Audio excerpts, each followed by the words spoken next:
దావీదు రాసిన కీర్తన 9 మొదటి నుంచి. నా పూర్ణ హృదయముతో నేను యెహోవాను స్తుతించెదను.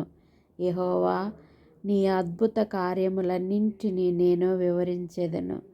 మహోన్నతుడా, నేను నిన్ను గూర్చి సంతోషించి హర్షించుచున్నాను.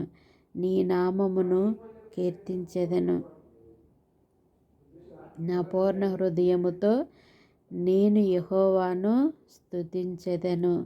దావీదు భక్తుడు తన పూర్ణ హృదయముతో సంపూర్ణముగా హృదయముతో దేవుణ్ణి స్తుతించాడు.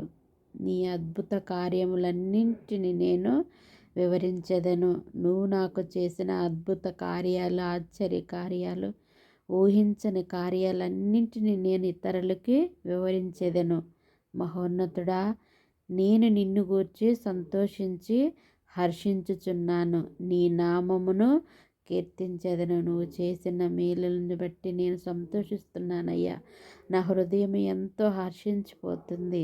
కాబట్టి నీ నామాన్ని ఎల్లప్పుడూ నేను కీర్తిస్తాను, స్తుతిస్తాను. దావీదు భక్తుడు దేవుని పట్ల ఎంత తగ్గించుకొని ఎంత ప్రేమగా ఉన్నాడు. అతని హృదయాన్ని దేవుడు చూసిండండి. అందుకే ఈ విధముగా మాట్లాడుతున్నాడు. పూర్ణ హృదయముతో నేను నిన్ను స్తుతిస్తాను అంటుండు.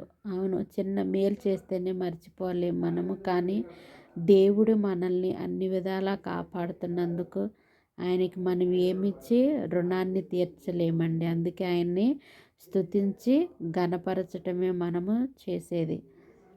ఈరోజు వాక్యాంశము. ఆమేన్.